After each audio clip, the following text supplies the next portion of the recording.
अब आएगा असली मजा।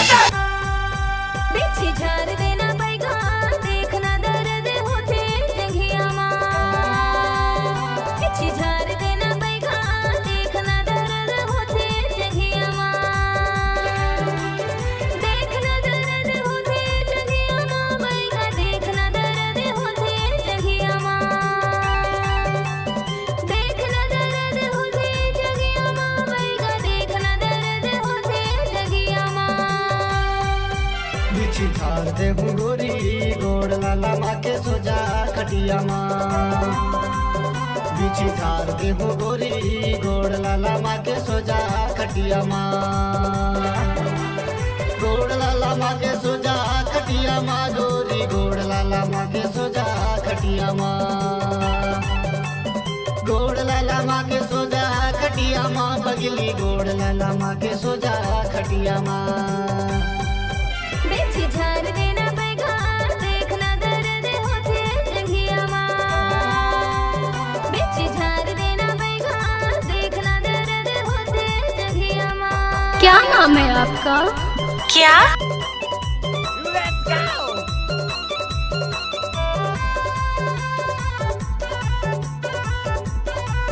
ओह या। कहाँ घर है? डूबा जाएंगे।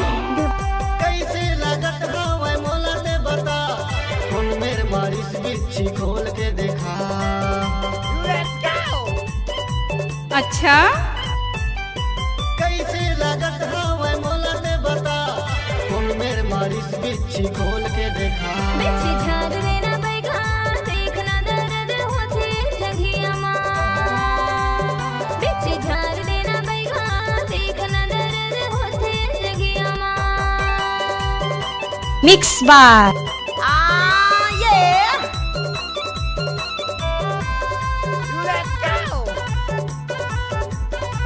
किसी का भी इलाका हो धमाका हमारा ही होगा। कैसे कर था?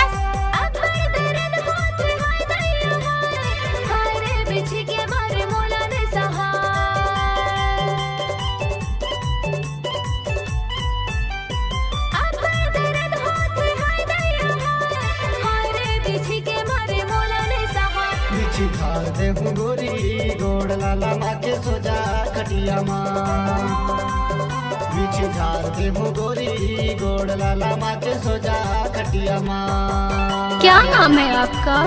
क्या? कहाँ घर है? डूबा जाएंगे।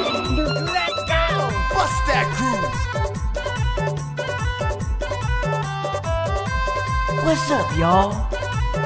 ओए होए।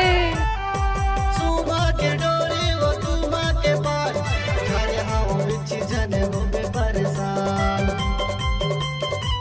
कहाँ घर है? ओए होए। सुमा के डोरी वो तुमा के पार घरे हाँ बिच्छी जने हो बे परेशान। बिच्छी झाड़ देना पैगा देखना दर्द होते जंघिया माँ। बिच्छी झाड़ देना पैगा देखना दर्द होते जंघिया माँ। जंघिया माँ पैगा देखना दर्द होते जंघिया माँ। देखना दर्द होते जंघिया माँ पैगा देखना दर्द होते जंघिया माँ। बिच्छी झाड़ दे हूँ गोरी गोड़ लाला माँ के सोजा खटिया माँ। बिच्छी झाड़ दे हूँ गोरी गोड़ लाला माँ के सोजा खटिया माँ। गोड़ लाला माँ के सोजा खटिया माँ गोरी गोड़ लाला माँ के सोजा खटिया माँ। गोड़ लाला माँ के सोजा खटिया माँ बगली गोड़ लाला माँ के सोजा खटिया माँ। बिच्छी झाड़ दे हूँ गोरी गोड़ लाला माँ के सोजा खटिया माँ। बिच्छी झाड़ दे हूँ गोरी गोड़ लाला माँ के सोजा खटिया माँ। बिच्छी झाड़ दे हूँ गोरी गोड़ लाला माँ के सोजा खटिया माँ। बिच्छी झाड़ दे हूँ गोरी गोड़ लाला माँ के सोजा खटिया माँ। बिच्छी झाड़ दे हूँ